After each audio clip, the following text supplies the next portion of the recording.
So ಎಲ್ಲರೂ ನಮಸ್ಕಾರ. So ನಮ್ಮ ಒಂದು ಕೃಷಿ ಯೂಟ್ಯೂಬ್ ಚಾನಲ್ಗೆ ಮತ್ತೆ ಸ್ವಾಗತ. ಸೊ ಇವತ್ತಿನ ದಿನ ನಾವು ಹಾವೇರಿ ಜಿಲ್ಲೆ ರಾಣೆಬೆನ್ನೂರು ತಾಲೂಕು ಬಡಬಸಾಪುರದಲ್ಲಿದ್ದೇವೆ. ಸೊ ನಮ್ಮ ಜೊತೆ ಇದ್ದಾರೆ ವೆಂಕಟೇಶ್ ದೊಡ್ಡಮನಿ ಅವರು. ನಮಸ್ತೆ ಸರ್. ಈಗ ನಾವು ನಾರ್ಮಲ್ ಆಗಿ ಎಲ್ಲ ಒಂದು ಕೋಳಿ ಸಾಕಾಣಿಕೆ ನೋಡಿರ್ತೇವೆ, ಬ್ರಾಯ್ಲರ್ ನೋಡಿರ್ತೀವಿ, ಲೇಯರ್ಸ್ ನೋಡಿರ್ತೀವಿ. ಬ್ರಾಯ್ಲರ್ ನೋಡಿದಾಗ ಒಂದು ಸಣ್ಣ ಪ್ರಮಾಣದಲ್ಲಿ ನೋಡಿರ್ತೀವಿ, ಬಟ್ ಇದೊಂದು ಹೊಸದು ಒಂದು ಸಿಸ್ಟಮ್ ನೋಡ್ತಾ ಇದೀವಿ. ಸೊ ಇದೇನಪ್ಪಾ ಅಂತಂದ್ರೆ EC ಸಿಸ್ಟಮ್ ಅಂತೇಳಿ, ಅಂದ್ರೆ ಎನ್ವೈರನ್ಮೆಂಟಲ್ ಕಂಟ್ರೋಲ್ ಕಂಡೀಷನ್ ಅಂತೇಳಿ.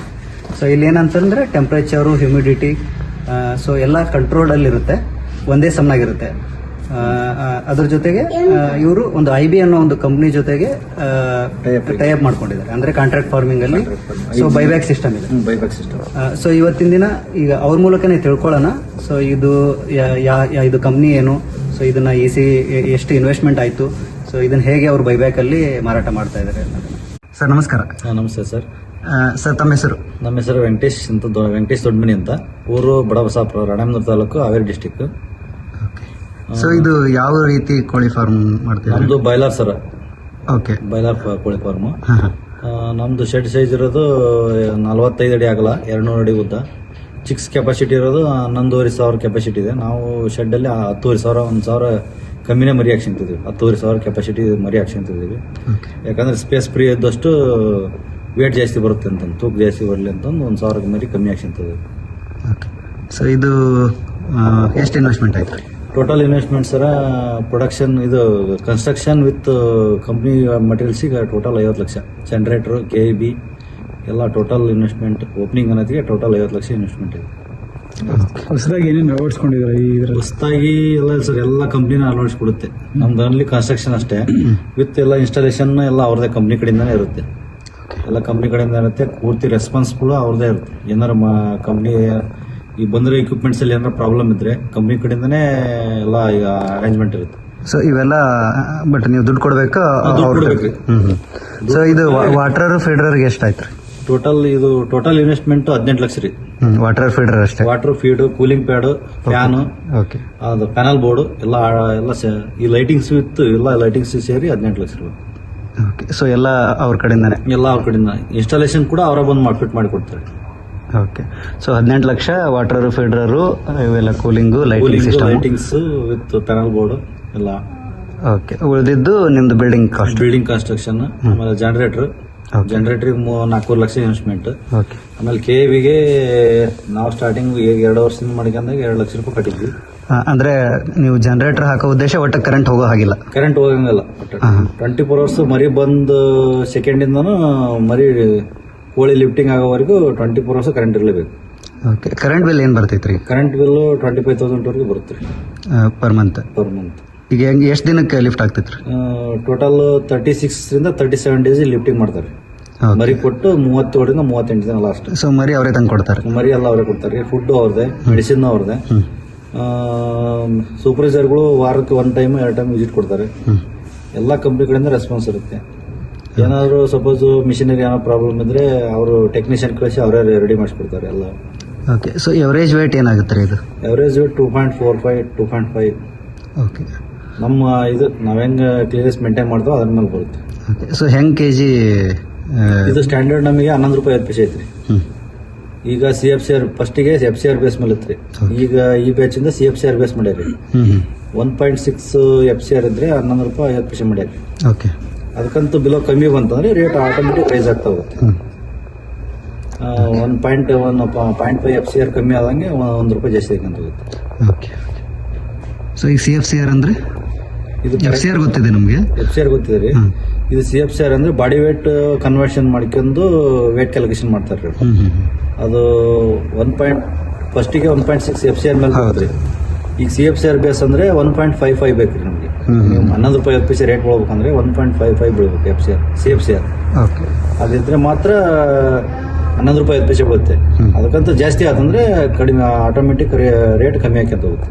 ಯಾಕಂದ್ರೆ ಪ್ರೊಡಕ್ಷನ್ ಕಾಸ್ಟ್ ಜಾಸ್ತಿ ಆದಂಗೆ CFCR ಬೇಸ್ ಕಮ್ಮಿ ಆಗುತ್ತೆ. ಕರೆಕ್ಟ್. ಎಷ್ಟು ಬ್ಯಾಚ್ ಮಾಡಿದ್ರೆ ಇವಾಗ? ಇದು ನಮ್ದೀಗ 10ನೇ ಬ್ಯಾಚ್ ಇದು. ಓಕೆ. ವರ್ಷಕ್ಕೆ ಎಷ್ಟು ಬ್ಯಾಚ್ ಮಾಡ್ಬೋದ್ರಿ? ವರ್ಷಕ್ಕೆ 6 ಬ್ಯಾಚ್ ರೀ. ಕಂಪ್ನಿ ಅಗ್ರಿಮೆಂಟ್ ಆಗಿದೆ. ಮಿನಿಮಮ್ 6 ಬ್ಯಾಚ್ ಕೊಡ್ಲೇಬೇಕ್ರಿ ಕಂಪ್ನಿಯವ್ರು. ನಮ್ದು ಏನಾದ್ರು ಸಪೋಸ್ ಈಗ ವರ್ಕಿಂಗ್ ಪ್ರೋಗ್ರೆಸ್ ಲೇಟ್ ಮಾಡಿ ಡಿಲೇ ಆಗುತ್ತೆ. ಈಗ ಮರಿ ಹೋಗಿ 20 ದಿನಕ್ಕೆ ಕಂಪಲ್ಸರಿ ಅವರೇ ಫೋನ್ ಮಾಡ್ತಾರೆ. 20 ದಿನಕ್ಕೆ ನಮ್ಮ ಶೆಡ್ ರೆಡಿ ಮಾಡ್ಕೊಬೇಕಂತ ಅವ್ರ ಕಂಪ್ನಿ ಮ್ಯಾನೇಜರ್ ಮಾಡ್ತಾರೆ, ಓಕೆ ಲೈನ್ ಸೂಪರ್ವೈಸರ್ ಅವರು ಫಾಲೋ ಅಪ್ ಮಾಡ್ತಾರೆ. ಓಕೆ ಅವ್ರಿಬ್ರು ರೆಸ್ಪಾನ್ಸ್ ಮಾಡಿದ್ರೆ ಮ್ಯಾಲ ರೀಜನಲ್ ಮ್ಯಾನೇಜರ್ ಅಂತ ಅವ್ರ ಸದ್ಯ ಫೋನ್ ಮಾಡ್ತಾರೆ. 20 ದಿನಕ್ಕೆ ರೆಡಿ ಶೆಡ್ ರೆಡಿ ಮಾಡಿಕೇರಿ ಮರಿ ಕೊಡ್ತೇವೆ ಅಂತ. ಸೊ ಎಷ್ಟು ವರ್ಷಕ್ಕೆ ಅಗ್ರಿಮೆಂಟ್ ಮಾಡ್ಕೊಂಡು? ಇದು 5 ವರ್ಷಕ್ಕೆ ಅಗ್ರಿಮೆಂಟ್. 5 ವರ್ಷ ಅಂದ್ರೆ ಇಷ್ಟೇ ಪ್ರಮಾಣದಲ್ಲಿ ಇರಬೇಕು ಅಂತ ಇದೆಯಾ? ಕಂಪ್ನಿ ಇಲ್ಲ, ನಾವು ಮರ್ಜ್ ಆಗ್ಬೇಕು ಅಂದ್ರೆ ನಾವು ಸಣ್ಣ ಪ್ರಮಾಣದಲ್ಲೂ ಮಾಡ್ಬೋದಾ ಇದನ್ನ? ಮಿನಿಮಮ್ ಎಷ್ಟು? ಮಿನಿಮಮ್ ಅಂದ್ರೆ 200 ಅಡಿ ಉದ್ದ 45 ಅಡಿ ಮಾಡ್ಕೊಂಡ್ರೆ ಅಷ್ಟೇ ನಮಗೆ ಪ್ರಾಫಿಟ್ ಇದೆ ಸರ್. ಇದು ಕಡಿಮೆ ಮಾಡ್ಕೊಂಡಂಗೆ ಇನ್ಸ್ಟಾಲೇಷನ್ ಸೇಮ್ ಕಾಸ್ಟ್ ರೀ. ಅವ್ರ ಕಂಪ್ನಿ ಏನಂತಾರೆ ಉದ್ದ ಇದ್ದಷ್ಟು ಜಾಸ್ತಿ ನಮಗೆ ಪ್ರಾಫಿಟ್. ಈಗ ಸೇಮ್ ಮಟೀರಿಯಲ್ ಇಕ್ವಿಪ್ಮೆಂಟ್ಸಿಗೆ ಇನ್ನೂ ಉದ್ದ ಸಿಗುತ್ತೆ ಅಂತ ನಮಗೆ. ಮಿನಿಮಮ್ 200 ಇದ್ರೆ ನಮಗೆ ಪ್ರಾಫಿಟ್ ಆಗುತ್ತೆ ಅಂತ ಅವ್ರ ಕಂಪ್ನಿ ಹೇಳೋದು. ದೊಡ್ಡದಾಗಿದ್ರೆ ನಮಗೆ ಇನ್ನು ಉದ್ದ ಇದ್ರೆ ಇನ್ನು 220 300 ಮಟನು ಇದಾವೆ ಫಾರ್ಮ್ಗಳು. ಮಿನಿಮಮ್ 200 ಇದ್ರೆ ನಮಗೆ ಇಕ್ವಿಪ್ಮೆಂಟ್ಸಿಗೆ ಹೊಂದಾಣಿಕೆ ಆಗುತ್ತೆ ಅಂತ ಅವರು. ಓಕೆ. ಸೊ ಈಗ ನೀವು ಮರಿ ಬಿಡಕ್ ರೆಡಿ ಮಾಡ್ಕೊಂಡಿದ್ದೀರಿ? ಮಳಿ ಬಿಡಕ್ ರೆಡಿ ಮಾಡ್ಕೊಂಡಿದ್ದಾರೆ ಪಾರ್ಟಿಷನ್. ಸೊ ಇದರಲ್ಲಿ ಈಗ ಸಣ್ಣ ಮರಿ ಇದ್ದಾಗ ಆ ಕಡೆಗೆ ಒಂದು 5,500 ಈ ಕಡೆ ಒಂದು 5,500 ಬಿಡ್ಕಂತ ಹೋದ್ವಿ. ಸೊ ಇದರಲ್ಲಿ ನೀರು ಕುಡಿಯುತ್ತೆ? ಅದರಲ್ಲಿ ಫುಡ್ ರೀ ಅದು. Food okay. ಇದು ನೀರಿಂದ? ಇದು ನೀರಿಂದ ಇದು. ಈಗ ಅಡಿಷನಲ್ ಇನ್ನೂ ಸಣ್ಣ ಬಟ್ಲ ಇಡ್ತಾವ್ರಿ ಅದಕ್ಕೆ ನೀರಿಂದ. ಅವ್ನು ಇನ್ನೂ ನಾಳೆ ಬಂದಾಗ ಇಡ್ತಾವ್ರಿ ಅದನ್ನ ಬರೋ. ಇದು ನೀರಾ? ಇದು ಫುಡ್ ಇಂದ್ರಿ ಇದು. ಇದು ಫುಡ್? ಇದು ಫುಡ್ ಅಷ್ಟು ಇದು. ಫುಡ್ ಇವು ನೀರು? ಇದು ಫುಡ್ ರೀ ಇದು. ಮ್ಯಾನುವಲ್ ಸಣ್ಣ ಮರಿ ಇರ್ತಲ್ಲ, ಎಲ್ಲಿ ಸಿಗುತ್ತೋ ಅಲ್ಲಿ ಸಿಗುತ್ತೆ ತಿನ್ಲಿ ಅಂತ ನಾವು ಮರಿ ಅಡಿಷನಲ್ ಇಟ್ಟಿರ್ತೇವೆ. ಓಕೆ. ಸೊ ಇದೇನ್ ಫ್ಯಾನು? ಇದು ಸರ್ಕ್ಯುಲೇಟರ್ ಫ್ಯಾನ್ ಅಂತಾರೆ. ಇದು ನಮ್ ಹೀಟ್ ಇದಿಷ್ಟರಲ್ಲಿ ಅರೌಂಡ್ ಈಗ 80 ಅಡಿ ಇದೆಯಲ್ಲ ಇದು ಕೂಲಿಂಗ್ ಸಣ್ಣ ಮರಿದ ಇದ್ರಷ್ಟಲ್ಲೇ ಹೀಟ್ ಸರ್ಕ್ಯುಲೇಟ್ ಆಗುತ್ತೆ. ಹೀಟ್ ಸರ್ಕ್ಯುಲೇಟರ್ ಆಗುತ್ತೆ. ಇದೇನ್ ಮಷಿನ್ ಇದು? ಅದು heat machine cooling machine. Okay okay. ಅದೆಲ್ಲ ಆಟೋಮೆಟಿಕ್ ಮಿಷಿನ್, ಎಲ್ಲ ಆಟೋಮೆಟಿಕ್. ಅದು ಟೆಂಪರೇಚರ್ ಕಂಟ್ರೋಲ್ ಆಗೋದಕ್ಕೆ ಆಟೋಮೆಟಿಕ್ ಆಫ್ ಆಗುತ್ತೆ. ಟೆಂಪರೇಚರ್ ಕಮ್ಮಿ ಆದ್ರೆ ಆಟೋಮೆಟಿಕ್ ಆನ್ ಆಗುತ್ತೆ. ಸೊ ಇದು ಎಷ್ಟು, ಇದು ನಿಮ್ದು ಬಿಲ್ಡಿಂಗ್ ಇದು ಎಷ್ಟು ಎತ್ತರ ಇದೆ? ಬಿಲ್ಡಿಂಗ್ ಸೈಡ್ 8 ಫುಟ್ ಇದೆ ಸರ್ ಹೈಟ್. ಸೆಂಟ್ರಲ್ 12 ಫುಟ್ ಇದೆ. 12 ಫುಟ್ ಎತ್ತರ ಇದೆ ಮೇಲೆ. ಬಟ್ ಇದನ್ನ ನೀವು ಸೀಲಿಂಗ್ ಮಾತ್ರ 8 ಫುಟ್ ಹಾಕಿದ್ರೆ ಹೀಟ್ ಟೆಂಪರೇಚರ್ ಕಂಟ್ರೋಲ್ ಆಗ್ಬೇಕಲ್ಲ. ಸೊ ಇದು ಸೀಲಿಂಗ್? ಸೀಲಿಂಗ್. ಸೊ ಇದೇನು ತಡಪಲ್ಲ ಪೂರಾ? ಪೂರ್ತಿ ತಡಪಲ್ಲ. ಆಕಾರ ಶೀಟ್ ಎಲ್ಲ ಹಾಕಿದ್ದಾರೆ ಅಷ್ಟು, ಅದು ಜಾಸ್ತಿ ಆಗುತ್ತೆ. ಇದು 50,000 ಆಗುತ್ತೆ. ಅದು ಒಂದು 2 ಲಕ್ಷದ ಮೇಲೆ ಆಗುತ್ತೆ ಶೀಟ್. ಇದೇನ್ರಿ? ಇದು ಸೆನ್ಸಾರ್ ರೀ, ಹ್ಯೂಮಿಡಿಟಿ ಸೆನ್ಸಾರ್ ಅಂತಂದ. ಸೊ ಹ್ಯೂಮಿಡಿಟಿ ಮೇಂಟೈನ್ ಮಾಡುತ್ತೆ? ಹ್ಯೂಮಿಡಿಟಿ ಎಷ್ಟು ಉಮ್ರಿದೆ ಏನಂತ ಚೆಕ್ ಮಾಡೋದು ಇದೆ ಸೆನ್ಸಾರ್. ಅದು ಆ ಕಡೆ ಇನ್ನೊಂದಿದೆ, ಅದು ಟೆಂಪರೇಚರ್ ಸೆನ್ಸಾರ್ ಇದ್ರಿ. ಅದು ಇನ್ನೊಂದು. ಇದು ಸೆಟ್ಟಿಗೆ ಒಂದು ಸೆಟ್ಟಿಗೆ ಟೆಂಪರೇಚರ್ ಕೊಟ್ಟಿರ್ತಾರೆ. 2 ಸೆನ್ಸಾರ್ ಕೊಟ್ಟಿರ್ತಾರೆ. ಓಕೆ. ಒಂದು ಈ ಕಡೆಗೆ ಒಂದು, ಆ ಕಡೆಗೆ ಫ್ಯಾನ್ ಹತ್ರ ಒಂದು. ಓಕೆ. ಇದು ನಿಮ್ದು ಟೆಂಪರೇಚರ್? Temperature sensor. ಓಕೆ. ಈ ಸೆನ್ಸಾರ್ ತಕ್ಕಂಗೆ ಫ್ಯಾನ್ಗಳು ವರ್ಕ್ ಆಗುತ್ತೆ. ಓಕೆ. ಫುಲ್ ಇದೇನು ಸರ್? ಇದು ಇದ್ರದ್ರಿ ಹ್ಯಾಂಡ್ ಅಂತಂದ್ರಿ ಇದು. ಇದು ಹ್ಯಾಂಡ್ ಹೊಡೆಯೋದ್ರಿಂದ ಏನಾಗುತ್ತೆ ರೀ, ಆ ಕಡೆ ಡೆಡ್ ಎಂಡ್ ಇಂದ ಆ ಕಡೆ ಡೆಡ್ ಎಂಡ್ ಪೂರ್ತಿ ಸಟ್ ಪೈಪ್ಗಳಿರುತ್ತೆ ಮೇಲೆ ಇರುತ್ತೆ. ನೀವು ಕ್ಲೀನ್ ಮಾಡುವಾಗ ಮ್ಯಾಕ್ ಎತ್ಕೊಂಡ್ಬೇಕಂದ್ರೆ ಹ್ಯಾಂಡ್ ಹೊಡೆದ್ರೆ ಮ್ಯಾಕ್ ಎದ್ದೇಳುತ್ತೆ. ಮತ್ತೆ ಈಗ ಮರಿ ಸಣ್ಣವಿದ್ದಾಗ ಪೂರ್ತಿ ಕೆಳಗಡೆ ಬಿಡ್ತೀವಿ. ಹೈಟ್ ಮರಿ ಸ್ವಲ್ಪ ದೊಡ್ಡವಾದಂಗೆ ಮೇಲ್ಕೆ ಎದ್ಕೊಂತ ಹೋಗ್ತೀವಿ ಅಷ್ಟೇ. ಸೊ ಎಲ್ಲ ಆಟೋಮೆಟಿಕ್? ಎಲ್ಲ ಆಟೋಮೆಟಿಕ್. ಒಂದ್ ಹತ್ರ ಹ್ಯಾಂಡ್ ಹೊಡ್ಬಿಟ್ರೆ ಈ ತರ ಸಿಸ್ಟಮೆಟಿಕ್. ಈ ತರ ಹೊಡೆದ್ರೆ ಕೆಳಗೆ ಇರುತ್ತೆ. ಓಕೆ. 30 ಚೀಲ ಫುಡ್ ಹಾಕ್ಬೇಕ್ರಿ ಮರಿಗಳಿಗೆ? ಎಷ್ಟು ಚೀಲ? 30 ರಿಂದ 32. ಸೊ ಇಲ್ಲೇ ಹಾಕ್ಬಿಡ್ತೀರಿ? ಇಲ್ಲೇ ಫುಡ್ ಸ್ಟಾರ್ಟ್ ಮಾಡ್ಕೊಂಡು ಇಲ್ಲಿ ತಂದು ಸುರೋದು. ಸೊ ಇಲ್ಲಿ ಹಾಕ್ಬಿಟ್ಟು ಬಾಟ್ಲಾಗ ಇದಕ್ಕೆ ಹೋಗುತ್ತೆ ಮಿಷನ್. ಸೊ ಇಲ್ಲಿಂದ ಆಟೋಮೆಟಿಕ್ ಅಲ್ಲಿಗೆ ಹೋಗುತ್ತೆ? ಆಟೋಮೆಟಿಕ್ ಆ ಮಿಷನ್ ಹೋಗುತ್ತೆ. ಸೊ ಅಲ್ಲಿಂದ ಪೈಪಲ್ಲಿ ಹೋಗುತ್ತೆ ಮರಿಗಳು. ಓಕೆ. ಸಣ್ಣ ಮರಿ ಇದ್ದಾಗ ಎಷ್ಟು ಹಾಕ್ತೀರಿ? ಸಣ್ಣ ಮರಿ ಇದ್ದಾಗ 5 ರಿಂದ 6 ಚೀಲ 8 ಚೀಲ ಈ ತರ ಹಾಕಂತ. ದೊಡ್ಡವಾದಂಗೆ? ಮರಿ ದೊಡ್ಡವಾದಂಗೆ ಆಟೋಮೆಟಿಕ್ ಡೈಲಿ 1 ಚೀಲ 2 ಚೀಲ ಅಡಿಷನಲ್ ಜಾಸ್ತಿ ಹಾಕಂತ ಹೋಗುತ್ತೆ. ಸೊ ಟೋಟಲ್ ಈಗ ಒಂದು ನಿಮ್ದು 10,500 ಬರ್ಡ್ಗೆ ಸೊ ಟೋಟಲ್ ಎಷ್ಟು ಚೀಲ ಹೋಗ್ತಾವ್ರಿ? ಟೋಟಲ್ 38 ಜನಕ್ಕೆ 700 ಚೀಲ ಹೋಗುತ್ತೆ. 700 ಚೀಲ ಹೋಗುತ್ತೆ. ಸೊ ಖಾಲಿ ಚೀಲ ಏನಾದ್ರು ಮತ್ತೆ ಮಾರಾಟ ಮಾಡ್ತೀರಾ? ಖಾಲಿ ಚೀಲ ಮಾರಾಟ ಮಾಡ್ತೀರಾ? 5 ರೂಪಾಯಿ ಮಾರಾಟ ಮಾಡ್ತೀರಿ. ಅಲ್ಲಿಂದ ನಿಮ್ಗೊಂದು 7 ಅಂದ್ರೆ 7 ಹೆಂಗೆ 5 ರೂಪಾಯಿ ಒಂದು ಮಾಡ್ತೀರಾ? 7 ಇಲ್ಲಿ 35. 3,500 ಆಗುತ್ತೆ. ಓಕೆ. ಆಮೇಲೆ ಸೊ ಇದು ಗೊಬ್ಬರ ಏನ್ ಮಾಡ್ತೀರಿ? ಗೊಬ್ಬರ ಮಾರ ಕೊಡ್ತೀವಿ. ಓಕೆ. ಗೊಳಲಿ ಹೆಂಗ್ ತರ್ತೀರಿ? ಗೊಳಲು ಈಗ ಅದು ಸೀಸನ್ ವೈಸ್ ರೀ. 3,500 ಟನ್ ಇದೆ. ಇನ್ನೊಂದ್ 2 ತಿಂಗಳು ಲೇಟ್ ಆದ್ರೆ ಎಷ್ಟು ಇದು ಬೇಕಾಗ್ತದೆ ನಿಮ್ಗೆ? ಕಂಪ್ನಿ ರೆಫರ್ ಮಾಡೋದು 3 ಟನ್ ಹೇಳ್ಯಾರ. ನಾನು 1 ಟನ್ ಜಾಸ್ತಿ ಹಾಕ್ತೇನೆ. 4 ಟನ್ ಹಾಕ್ತೇನೆ. 4 ಟನ್ ಹಾಕ್ತೀರಿ. ಅದು ಗೊಬ್ಬರ ಎಷ್ಟು ಲೋಡ್ ಆಗ್ತೈತ್ರಿ? ಗೊಬ್ಬರ ಒಂದು ಟ್ರ್ಯಾಕ್ಟರ್ 10 ಲೋಡ್ ಆಗುತ್ತೆ ರೀ. ಅದು ಇಲ್ಲೇ ಲೋಕಲ್ ನಮ್ಮ ರಿಲೇಟಿವ್ಸ್ ಅಲ್ಲಿ ಅವ್ರಿಗೆ ಕೊಡ್ತೇನೆ ರೀ. ಮಾರಾಟ ಮಾಡಿಲ್ಲ? ಕಡಿಮೆ ರೇಟಲ್ಲಿ ಕೊಡ್ತೀನಿ. ಮಾರಾಟ ಮಾಡ್ತಿದ್ದಾರೆ. ಸೊ 10 ಲೋಡ್ ಆಗುತ್ತೆ. ಸೊ ಹೆಂಗ್ ಲೋಡ್? ನಾನು ಕೂಡ 3,000 ರೂಪಾಯಿ ಕೊಡ್ತೇನೆ. ಓಕೆ. ಸೊ ಅಲ್ಲಿ 10 ಲೋಡ್ ಅಂದ್ರೆ ಅಲ್ಲಿ ಒಂದು 30,000 ರೂಪಾಯಿ ನಿಮ್ಗೆ ಕರೆಂಟ್ ಬಿಲ್ ಹೋಗುತ್ತೆ? ಕರೆಂಟ್ ಬಿಲ್ ಹೋಗುತ್ತೆ. ಓಕೆ. ಇದು ಇದು ಫೀಡ್ ಆಗೋ ಮಷೀನ್ ರೀ ಇದು. ಇದು ಫೀಡ್ ಕಮಿಷನ್ ಸರ್. ಇದು ಸೊ ಹೆಂಗೆ ಆಪರೇಟ್ ಆಗುತ್ತೆ ಇದು? ಇದು ಇದಕ್ಕೆ ನಾವು ಫುಡ್ ಹಾಕಿದ್ವಿ ಸರ್. ಈ ಕಡೆಗೆ ಇದು ಆಗಾರ್ ಸಿಸ್ಟಮ್ ಐತ್ರಿ, ಪೈಪ್. ಓಕೆ. ಇದು ಒಳಗೆ ಆಗಾರ್ ಇದು ಚೈನ್ ಲಿಂಕ್ ಸಿಸ್ಟಮ್ ಇದೆ. ಇದು ಈ ಕಡೆಯಿಂದ ಡೆಡ್ ಎಂಡ್, ಆ ಕಡೆಗೆ ಒಂದು ಡೆಡ್ ಎಂಡ್ ಮಿಷಿನ್ ಇದೆ. ಅದಕ್ಕೆ ಇದಕ್ಕೂ ಲಿಂಕ್ ಇರುತ್ತೆ ಡೈರೆಕ್ಟ್. ಓಕೆ. ಅದು ಅಲ್ಲಿ ಮೋಟರ್ ರನ್ ಆದಂಗೆ ಇಲ್ಲಿ ಆ ಕಡೆ ಫೀಡ್ ಬೆಳ್ಕೊಂತ ಹೋಗುತ್ತೆ ನಂದ ಬಾಕ್ಸ್. ಓಕೆ. ಇದು ಇಲ್ಲೇ ಇರುತ್ತೆ. ಇದಿಲ್ಲೇ ಇರುತ್ತೆ. ಸೊ ಇಲ್ಲಿ ನಮ್ದು ಇದು ಆಫ್ ಅನ್ನೋದು ಇದು. ಇದನ್ನ ಆಫ್ ಮಾಡಿದ್ರಿ ಕೆಳಗಡೆ ಮೇಲೆ ಆಫ್ ಮಾಡಿದ್ರೆ ಇಲ್ಲಿ ಫುಡ್ ಬೀಳಲ್ರಿ. Okay, ಅದು ಮುಂದಕ್ಕೆ ಬಿದ್ಕೊಂತ ಹೋಗುತ್ತೆ. ಇದು ಆನ್ ಮಾಡಿದ್ರೆ ಅಷ್ಟೇ ಇಲ್ಲಿ ಫುಡ್ ಬೀಳುತ್ತೆ. ವಾಲ್ ಇದ್ದಂಗೆ ವಾಲ್ ಸಿಸ್ಟಮ್ ಈ ತರ ಐತ್ರಿ. ಇದನ್ನ ಕೆಳಕ್ಕೆ ಅಂದ್ರೆ ಆಫ್ ಆನ್ ಆಗುತ್ತೆ. ನಾವ್ ಹಿಂಗ್ ಮೇಲೆ ಐತಿದ್ರೆ ಆಫ್ ಆಗುತ್ತೆ. ಆಫ್ ಆತಂದ್ರೆ ಫುಡ್ ಬೀಳಲ್ಲ ಇಲ್ಲಿ. ನಮಗೆ ಇಲ್ಲಿ ಸಣ್ಣ ಮರಿ ಇರುತ್ತಲ್ಲ, ನಾವು ಅಷ್ಟಷ್ಟು ಈ ಪಾಟ್ ಕಟ್ಟೇವಲ್ರಿ, ಅಲ್ಲಿಂದ ಅಷ್ಟೇ ಯೂಸ್ ಆಗುತ್ತೆ ನಮಗೆ. ಹಂಗಾಗಿ ಏನ್ ಮಾಡಿದ್ರೆ ಅಷ್ಟು ಆಫ್ ಮಾಡ್ಕೊಂಡ ವಾಲ್ವು.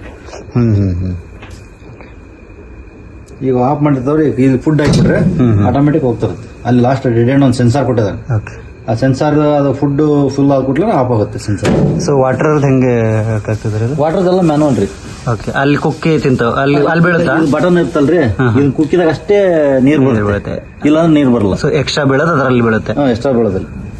ಎಕ್ಸ್ಟ್ರಾ ಬೀಳ್ಬಾರ್ದ್ರಿ ಆಕ್ಚುಲಿ. ಅದು ಎಕ್ಸ್ಟ್ರಾ ಬಿದ್ರೆ ಒಟ್ಟು ಹಸಿ ಆಗುತ್ತೆ ಅಡಿಗೆ. ಅದು ಎದಕ್ಕೆ ಕೊಟ್ಟಿದ್ದಾರೆ ಅದು ಕೆಳಗೆ? ಅದು ಇದು ಪರ್ಪಸ್ ಏನ್ರಿ, ಸ್ವಲ್ಪ ಇದು ಲಿಕೀಸ್ ಆದ್ರೆ ಇದು ತುಂಬುತ್ತೆ. ಯೂಸ್ ಮಾಡಿ ಇದು ಲೀಕೇಜ್ ಇದೆ ಅಂತ ನಮ್ಗೆ ಗೊತ್ತಾಗುತ್ತೆ ಅಷ್ಟೇ. ಅದ್ರ ಸಲುವಾಗಿ ಪರ್ಪಸ್ ಕೊಟ್ಟಿರೋದು. ಮತ್ತೇನು ಇದೆ ಸಿಸ್ಟಮು? ಸೊ ನೀರಿಲ್ಲ ಆಟೋಮೆಟಿಕ್ ಬರುತ್ತೆ. ಸೊ ಇದು ಹೆಂಗೆ ಕೂಲರ್ ಹೆಂಗೆ ವರ್ಕ್ ಆಗುತ್ತೆ ಇದು? ಕೂಲರ್ ಅಂದ್ರೆ ಸರ್, ಈಗ ಅದಕ್ಕೆ ನೀರು ಬೀಳುತ್ತೆ, ಟೆಂಪರೇಚರ್ ಜಾಸ್ತಿ ಆದಂಗೆ ಇದಕ್ಕೆ ಆಟೋಮೆಟಿಕ್ ನೀರು ಬೀಳುತ್ತೆ. ಇದಕ್ಕೆ ಅಂಡರ್ ಗ್ರೌಂಡ್ ಸಿಂಟೆಕ್ಸ್ ನೀರು ಇದೆ ಇಲ್ಲಿ, ಇದರಿಂದ ನೀರು ಆಟೋಮೆಟಿಕ್, ಅದು ಮೋಟರ್. ಓಕೆ. ಸೊ ಅದಕ್ಕೆ ನೀರು ಸ್ಪ್ರೇ ಆಗುತ್ತೆ. ನೀರು ಬಿದ್ದ ಕೂಡಲೇ ಆಟೋಮೆಟಿಕ್ ಕೂಲ್ ಆಗುತ್ತೆ. ಹೊರಗಡೆಯಿಂದ ಬರೋ ಗಾಳಿ ಕೂಲ್ ಆಗಿ ಬರುತ್ತೆ. ಓಕೆ. ಸೊ ಈಗ ನಾರ್ಮಲ್ ಆಗಿ ಈಗ ನಾವು ಈಗ ಬ್ರಾಯ್ಲರ್ ಮಾಡ್ತೀವಲ್ರಿ, ಅಲ್ಲಿ ಅಂದ್ರೆ ಹೀಟ್ ಕೊಡ್ಬೇಕಂತ ಹೇಳ್ತೀವಿ. ಈಗ ಇದು ಚಳಿ ಆಗಲ್ವಾ ಇದಕ್ಕೆ? ಇದಕ್ಕೆ ಚಳಿ ಆಗುತ್ತೆ ರೀ. ಈಗ ಅಲ್ಲಿ ಆಟೋಮೆಟಿಕ್ ಅಂದ್ರೆ ಅಲ್ಲಿ ಆ ಕಡೆ ಮಿಷಿನ್ ಆ ಕಡೆ ಇದೆ ರೀ, ಇಟ್ಟಿದ್ದೀವಿ 2 ಆಲ್ರೆಡಿ, ಅದನ್ನು ಚಾಲು ಮಾಡಿಲ್ಲ. ಹೀಟರ್ ಮಿಷಿನ್ 2 ಅದಾವ್ರಿ. ಅಲ್ಲ, ಇದ್ರ ಉದ್ದೇಶ ಏನಂತ ಕೇಳಿದೆ. ಈಗ ಉದ್ದೇಶ ಏನಂದ್ರಿ, ಈಗ ನಮಗೆ ಒಂದೇ ಟೆಂಪರೇಚರ್ ಬೇಕ್ರಿ. ನೈಟು 27 ಡಿಗ್ರಿ ಇದ್ರಿ, ಹಗಲತ್ತಿ 27 ಡಿಗ್ರಿ ಇರ್ಬೇಕ್ರಿ. ಅದನ್ನ ಟೆಂಪರೇಚರ್ ಮೇಂಟೈನ್ ಮಾಡುತ್ತೆ. ಈಗ ಏನಾಗುತ್ತೆ, ಡೇ ಟೈಮ್ ಅಲ್ಲಿ 30, 32, 33 ಡಿಗ್ರಿ ವರೆಗೆ ಹೋಗುತ್ತೆ. ಹಾಗಾಗಿ ಇದಕ್ಕೆ ಕೂಲರ್ ಹಾಕಿದ ಕೂಟ ಏನಾಗುತ್ತೆ, ಟೆಂಪರೇಚರ್ ಆಟೋಮೆಟಿಕ್ ಕಂಟ್ರೋಲ್ ಆಗುತ್ತೆ. ಅದು ಸಿಸ್ಟಮ್ ಅದಕ್ಕೆ ಕೊಟ್ಟಿರೋದು. ಅದು ಇರೋ ನಾರ್ಮಲ್ ಟೆಂಪರೇಚರ್ 3 ಡಿಗ್ರಿ ಟೆಂಪರೇಚರ್ ಜಾಸ್ತಿ ಕೂಡಲೇ ಆಟೋಮೆಟಿಕ್ ಇದು ಕೂಲರ್ ಮೋಟರ್ ಆನ್ ಮಾಡುತ್ತೆ. ಆಟೋಮೆಟಿಕ್ ಅದೇ ಆನ್ ಮಾಡುತ್ತೆ, ಸೆನ್ಸಾರ್ ಅಲ್ಲಿ ಆಟೋಮೆಟಿಕ್ ಆಗುತ್ತೆ. ಓಕೆ. ಸೊ ಇದು ಹೆಂಗೆ ಐಡಿಯಾ ಬಂತ ನಿಮ್ಗೆ? ಇದು ನಮ್ಮ ಒಬ್ರು ಸುಗುಣಲ್ಲಿ ಫಸ್ಟ್ ಮ್ಯಾನೇಜರ್ ಆಗಿ ಕೆಲಸ ಮಾಡ್ತಿದ್ರಿ, ದೇವರಾಜ್ ಪಾಟೀಲ್ ಅಂತಂದು. ಅವ್ರ ನಾನು ಓಪನ್ ಸೆಟ್ ಮಾಡ್ಬೇಕಂತ ಇದ್ರಿ ಫಸ್ಟ್ ಪ್ಲಾನಿಂಗ್. ಅವ್ರು ನಮ್ಮ ಅಳಿಯಾರ ಆಗ್ಬೇಕ್ರಿ ದೇವರಾಜ್ ಪಾಟೀಲ್ ಅಂತ. ಅವ್ರ ಇದರಿಂದ ನಾನು ಫಸ್ಟ್ ಓಪನ್ ಮಾಡಿದ್ರೆ EC ಸೆಟ್ ಮಾಡ್ಬೇಕಂತ ಮತ್ತೆ ಇದು ಮಾಡಿದ್ದೀನಿ. ನಾವು ಫಸ್ಟ್ ವೆಂಕೀಸ್ಗೆ ಕೇಳಕ್ ಹೋಗಿದ್ವಿ ಫಸ್ಟ್. ಅವ್ರು ಈ ಕಡೆ ಚಿಕ್ಸ್ ಕೊಡಲ್ಲ ಹಂಗ ಹಿಂಗ ಅಂತ. ಮತ್ತೆ ಇವ್ರು ಕನ್ಸಲ್ಟ್ ಮಾಡಿದೆ, ಇವರು ಕೊಡ್ತಾರೆ ತಗೊಳ್ರಿ, EC ಸೆಟ್ ಕಟ್ಟಿದ್ರೆ ಅಷ್ಟೇ ಕೊಡ್ತೀವಿ, ಇಲ್ಲ ಕೊಡಲ್ಲ ಅಂತ. ಮತ್ತೆ ಇದನ್ನ ಪ್ಲಾನಿಂಗ್ ಮಾಡಿದ್ದೀನಿ. ಕನ್ಸ್ಟ್ರಕ್ಷನ್ ಅಷ್ಟೇ ಎಷ್ಟು ನಿಮ್ಗೆ ಕನ್ಸ್ಟ್ರಕ್ಷನ್ ಒಂದು 20 ಲಕ್ಷ ಅಂತ ಹೋಯ್ತು. ಓಕೆ. ಒಂದು 18 ಲಕ್ಷ ರೂಪಾಯಿ ಇದು ವಾಟರ್ ಫೀಡರ್ ಇದು. ಆಮೇಲೆ ಜನರೇಟರ್ಗೆ ಒಂದು 4.5 ಲಕ್ಷ ರೀ. ಆಮೇಲೆ KVಗೆ 2.5 ಲಕ್ಷ. ಅವು ಸಣ್ಣ ಪುಟ್ಟ ಇವೆಲ್ಲ ಒಂದು 5-6 ಲಕ್ಷ ರೀ. ಅವೆಲ್ಲ ಲೆಕ್ಕಕ್ಕೆ ಬರೋ ಟೋಟಲ್ ಇನ್ವೆಸ್ಟ್ಮೆಂಟ್ 50-51 ಲಕ್ಷ ಖರ್ಚಾಗಿದೆ. ಈಗ ಎಷ್ಟು ನೀವು ಅದರಿಂದ ಪ್ರತಿ ಬ್ಯಾಚ್ಗೂ ಇಲ್ಲ ಅಂದ್ರೆ ಒಂದು 2 ಲಕ್ಷ ಅಂತ ಉಳಿಯುತ್ತೆ. ಓಕೆ. ಪ್ರತಿ ಎಲ್ಲ ಖರ್ಚು ವೆಚ್ಚ ತಗೋದಿಲ್ಲ ಅಂದ್ರೆ 2 ಲಕ್ಷ ಉಳಿಯುತ್ತೆ. ಒಂದು ಬ್ಯಾಚ್ ಅಂದ್ರೆ ಈಗ ಎಷ್ಟು ದಿನ? 2 ದಿನ ರೀ, 2 ತಿಂಗಳು ಕರೆಕ್ಟ್ ಅಂದ್ರೆ 36 ದಿನ. ಕಂಪಲ್ಸರಿ ಕಂಪನಿ ಅಗ್ರಿಮೆಂಟ್ ಆಗಿರೋದು ವರ್ಷಕ್ಕೆ 6 ಬ್ಯಾಚ್ ರೀ. ಅಂದ್ರೆ 12 ಲಕ್ಷ ನೀವು ಒಂದು ವರ್ಷಕ್ಕೆ ಲಾಭ ಇದೆ. ಸೊ ಈಗ ಹಂಗೆ ಒಂದು ನಾರ್ಮಲ್ ಕ್ಯಾಲ್ಕುಲೇಷನ್ ಮಾಡೋಣ್ರಿ. ಈಗ ನಿಮ್ದು 10,000 ಅನ್ಕೋರಿ. 10,000 ಕೋಳಿಗೆ ಇಂಟು 2.5 ಕೆಜಿ 2 ಕೆಜಿ ಹಿಡಿದ್ರು ಅಲ್ಲಿಗೆ 20,000 ಕೆಜಿ ಆಯ್ತು. 24,000 ಕೆಜಿ 24,500 ಕೆಜಿ ಇಂಟು 11,500 ರೂಪಾಯಿ. 11 ಮಿನಿಮಮ್ ಅಂದ್ರೆ 11 ರೂಪಾಯಿ 10 ಪೈಸೆ ಕೊಡಬೇಕು. ಸೊ ಅಲ್ಲಿಗೆ ನಿಮ್ಗೆ 25 ಇಂಟು 11 ಅಂದ್ರೂ ನಿಮ್ಗೆ ಅಲ್ಲಿಗೆ 2.5 ಲಕ್ಷ ರೂಪಾಯಿ ನಿಮ್ಗೆ 80 ಆಗುತ್ತೆ. ಓಕೆ. 2.80 ಆಗುತ್ತೆ. ಸೊ ಅಲ್ಲಿ ಖರ್ಚು ನಿಮ್ಗೆ ಖರ್ಚು ಏನಿದೆ? ಒಂದು 70,000 ರಿಂದ 80,000 ಬರುತ್ತೆ. ಏನ್ ಕರೆಂಟ್ ಬಿಲ್ ಒಂದು? ಕರೆಂಟ್ ಬಿಲ್ ರೀ. ಆಮೇಲೆ ಲೇಬರ್ದೊಂದು ಲೇಬರ್ ಚಾರ್ಜ್. ಆಮೇಲೆ ಎಕ್ಸ್ಟ್ರಾ ಮೆಡಿಸಿನ್ ಒಂದು 10,000 ರೂಪಾಯಿ ಹೊರಗೆ ತರ್ತಾವ್ರಿ ಮೆಡಿಸಿನ್. ಓಕೆ. ಓಕೆ. ಅದು ಗ್ರೋತ್ ಪ್ರಮೋಟರ್ ಅಂತ ಒಂದು ಅಡಿಷನಲ್ ಒಂದು 10,000 ರೂಪಾಯಿ ಮೆಡಿಸಿನ್ ಹೊರಗೆ ಅಂತ ತರ್ತೀವಿ. ಅವ್ರು ಅಲೋ ಮಾಡ್ತಾರೆ? ಅಲೋ ಮಾಡ್ತಾರೆ, ಅವರೇ ರೆಫರ್ ಮಾಡ್ತಾರೆ. ಓಕೆ. ಕಂಪ್ನಿ ಕಡೆಯಿಂದ ರೆಫರ್ ಮಾಡ್ತಾರೆ ಮೆಡಿಸಿನ್ ಯೂಸ್ ಮಾಡಿ. ಯಾಕೆ ಅವರು ಅದರಲ್ಲಿ ಕೊಡಲ್ಲ? ಇಲ್ಲ, ಅವ್ರ ಕಂಪ್ನಿ ಕಡೆಯಿಂದ ಅವ್ರು ಕೊಡಲ್ರಿ. ಉಳ್ಕಿದ್ದೆಲ್ಲ ಮೆಡಿಸಿನ್ ಕೊಡ್ತಾರೆ ಬೇಕಿಲ್ಲ. ಸೊ ಇಷ್ಟಕ್ಕೆ ಮೇಂಟೈನ್ ಮಾಡಕ್ಕೆ ಎಷ್ಟು ಲೇಬರ್ ಬೇಕಾಗ್ತದೆ? ಇದಕ್ಕೆ ಮೇಂಟೈನ್ ಮಾಡಕ್ಕೆ ಇಬ್ಬರು ಬೇಕೇ ಬೇಕು ಲೇಬರ್. ಒಬ್ರು ಡೇ ಟೈಮಲ್ಲಿ ಒಬ್ರು ನೈಟ್ ಟೈಮಲ್ಲಿ ಬೇಕೇ ಬೇಕು. ನಾವೀಗ ಒಬ್ಬರೇ ಮೇಂಟೈನ್ ಮಾಡ್ಕೊಂತ ನೀವು ಒಬ್ಬರೇ ಮಾಡ್ತೀರಿ? 1.5 ವರ್ಷದಿಂದ ನೀವೇ ಮಾಡ್ತಿದ್ರಿ? ಇಲ್ಲ, ಒಬ್ರು ಇಟ್ಕೊಂಡಿದ್ರಿ. ಓದ್ ಬ್ಯಾಚ್ ಇಂದ ಬಂದಲ್ರಿ ಅವ್ರು, ಹಂಗಾಗಿ ಓದ್ ಬ್ಯಾಚ್ ಇಂದ ನಾನು ಒಬ್ರು ಮೇಂಟೈನ್ ಮಾಡ್ತೀನಿ. ಒಬ್ರು ಮೇಂಟೈನ್ ಮಾಡ್ಬೋದು? ಓಕೆ. ನಾವ್ ಹಂಗಾಗಿ ಫುಡ್ ಓವರ್ ಲೇಟ್ ಇದಾಗುತ್ತೆ ಅಂತ ಅದಕ್ಕೆ ಜೈಲ ಸಿಸ್ಟಮ್ ಮಾಡ್ಕೊಳಕ್ಕೆ ಅಲ್ಲೇ ಸುರಿದ್ರು ಸೀದಾ ಬಂದು ಇದಕ್ಕೆ ಬ್ಲಾಕ್. ಈಗ ಅವರು ನಾಳೆ ಬರ್ತವೆ ಅಂದಾರ್ರಿ ಜೈಲದ್ದು. ಓಕೆ. ಪೈಪ್ ಗಿಪ್ ಹಾಕಿ ಹೋಗ್ಯಾರಿ. ಒಂದ್ ಎರಡು ಪೈಪ್ ಶಾರ್ಟೇಜ್ ಆಗಿರೋದಕ್ಕೆ ನಾಳೆ ಬರ್ತೀವಿ ಅಂತ ಅಂದ. ಓಕೆ. ಸೊ ಮತ್ತೇನಿದೆ ಇದರಲ್ಲಿ ಇಂಥದ್ದು ಮಾಡ್ಬೇಕು ಇಂಥದ್ದು ಮಾಡಬಾರ್ದು ಅನ್ನೋದೇನ? ಈ ತರದ್ದು ಸರ ಎಲ್ಲ ಕಂಪ್ನಿಯರೇ ರೆಫರ್ ಮಾಡ್ತಾರೆ. ನಾವು ಟೋಕನ್ ಅಡ್ವಾನ್ಸ್ ಹಾಕ್ಬಿಟ್ರಿ ಅವ್ರಿಗೆ, ಕಂಪ್ನಿನೇ ಬಂದು ಎಲ್ಲ ರೆಸ್ಪಾನ್ಸ್ ತಗೊಂಡು ಎಷ್ಟು ಅಡ್ವಾನ್ಸ್ ಕೊಡ್ಬೇಕು? ಅವ್ರಿಗೆ 50,000 ಟೋಕನ್ ಅಡ್ವಾನ್ಸ್ ಹಾಕ್ಬೇಕ್ರಿ. ಅವ್ರಾಗ ಅಡ್ವಾನ್ಸ್ ಹಾಕಿದ್ರಿ. ಈಗ ನಮಗೆ ಬ್ಯಾಂಕ್ ಲೋನ್ ತಗೋಣಕ್ಕೆ ಎಲ್ಲ ಪ್ರೊಸೆಸ್ ಅವ್ರ ಇದು ಮಾಡಿಕೊಡ್ತಾರ್ರಿ. ಇದಂತದ್ರಿ ಅದು. ಸೊ ಅಂದ್ರೆ ಈಗ ಯಾರಾದ್ರೂ ಹೊಸದಾಗಿ ಸ್ಟಾರ್ಟ್ ಮಾಡ್ಬೇಕಂದ್ರೆ ಫಸ್ಟ್ ಒಂದು 50,000 ಹಾಕಿ 50,000 ಹಾಕಿದ್ರಿ. ಅವ್ರ ಸ್ಕೆಚ್ ಆಮೇಲೆ ಅದು ಇದು ಲೋನಿಗೆ ಬೇಕಾದ ಪ್ರೊಸೆಸಿಂಗ್ ಡಾಕ್ಯುಮೆಂಟ್ಸ್ ಎಲ್ಲ ರೆಡಿ ಮಾಡಿಕೊಡ್ತಾರೆ. ಓಕೆ. ಸಬ್ಸಿಡಿ ಏನಾದ್ರು ಸಿಕ್ಕಿದೆ? ಸಬ್ಸಿಡಿ ಏನಂತ ಸರ್, ನಮ್ ಲೋನ್ ಸ್ಯಾಂಕ್ಷನ್ ಆಗಿರೋದ್ರಿ. ಲೋನ್ ಆದ್ರೆ ಅದರಲ್ಲಿ ಸ್ಕೀಮ್ ಅಲ್ಲಿ ಸಬ್ಸಿಡಿ ಇತ್ರಿ. ನಾವು ಫಸ್ಟಿಗೆ ಇದು ಅಪ್ಲೈ ಮಾಡಕಂತ ಮುಂದೆ PMEGP ಸ್ಕೀಮ್ ಅಲ್ಲಿ ಅಪ್ಲೈ ಮಾಡಿದ್ರಿ. ಓಕೆ. ಆ ಬ್ಯಾಂಕ್ ನಲ್ಲಿ ಕೇಳಿದ್ರೆ ಲೋನ್ ಸ್ಯಾಂಕ್ಷನ್ ಆಗಲಿಲ್ಲರಿ. ಹಂಗಾಗಿ ಅದು ಪ್ರೊಸೆಸ್ ಕ್ಯಾನ್ಸಲ್ ಆದ್ರಿ. ನಮ್ ಸಿವಿಲ್ ಸ್ವಲ್ಪ ಕಮ್ಮಿ ಇತ್ರಿ. Without surety 40 lakh HDFC bank ಅಲ್ಲಿ ಅಪ್ರೂವ್ ಕೊಟ್ಟಿದ್ರು. ಸಿವಿಲ್ ಚೆಕ್ ಮಾಡಿಸಿದ್ರೆ ಸಿವಿಲ್ ಬರ್ಲಿದ್ದಕ್ಕೆ ಲೋನ್ ಕ್ಯಾನ್ಸಲ್ ಆದ್ರೆ. ನಾವು ಹಾವೇರಿ ಜಿಲ್ಲೆ ರಾಣೆಬೆನ್ನೂರು ತಾಲೂಕಿನ ಬಡಬಸಾಪುರ ಗ್ರಾಮಕ್ಕೆ ಬಂದು ವೆಂಕಟೇಶ್ ದೊಡ್ಡಮನಿ ಅವ್ರ ಮೂಲಕನೇ ತಿಳ್ಕೊಂಡ್ವಿ ಯಾವ ರೀತಿಯಾಗಿ ಅವರು ಇಲ್ಲಿ IB ಕಂಪನಿ ಜೊತೆಗೆ ಕಾಂಟ್ರಾಕ್ಟ್ ಫಾರ್ಮಿಂಗ್ ಮೂಲಕ ಅಂದ್ರೆ ಬೈಬ್ಯಾಕ್ ಸಿಸ್ಟಮ್ ಅಲ್ಲಿ ಈ ಒಂದು ಬ್ರಾಯ್ಲರ್ ಕೋಳಿ ಸಾಕಾಣಿಕೆಯನ್ನು ಮಾಡ್ತಾ ಇದೆ ಅನ್ನೋದನ್ನ ತಿಳ್ಕೊಂಡ್ವಿ. ಸೊ ಯಾರಿಗಾದರೂ ಈ ಥರದ ಒಂದು EC ಸಿಸ್ಟಮ್ ಮಾಡಬೇಕು ಅನ್ನೋ ಏನಾದರೂ ಯೋಚನೆಯಲ್ಲಿದ್ದರೆ ಸೊ ನಾನು ವೆಂಕಟೇಶ್ ದೊಡ್ಡಮನಿ ಅವರ ಒಂದು ಕಾಂಟ್ಯಾಕ್ಟ್ ನಂಬರನ್ನು ಡಿಸ್ಕ್ರಿಪ್ಷನಲ್ಲಿ ಹಾಕಿರ್ತೇನೆ. ನೀವು ಅವರನ್ನು ಸಂಪರ್ಕ ಮಾಡಿ ಹೆಚ್ಚಿನ ಮಾಹಿತಿಯನ್ನು ತಿಳ್ಕೊಬೋದಾಗಿದೆ. ಸೊ ಈ ಒಂದು ವಿಡಿಯೋ ನಿಮಗೆ ಇಷ್ಟ ಆಗಿದ್ರೆ ಈ ವಿಡಿಯೋನ ಲೈಕ್ ಮಾಡಿ, ಶೇರ್ ಮಾಡಿ ಹಾಗೂ ಇನ್ನೂ ಹೆಚ್ಚಿನ ಕೃಷಿ ಸಂಬಂಧಿತ ವಿಡಿಯೋಗಳಿಗಾಗಿ ಕೃಷಿ ಋಷಿ ಯೂಟ್ಯೂಬ್ ಚಾನಲ್ ಸಬ್ಸ್ಕ್ರೈಬ್ ಮಾಡಿ. ಹಾಗೆ www.krushirushi.in ವೆಬ್ಸೈಟ್ಗೆ ಭೇಟಿ ಕೊಡಿ. ಧನ್ಯವಾದ.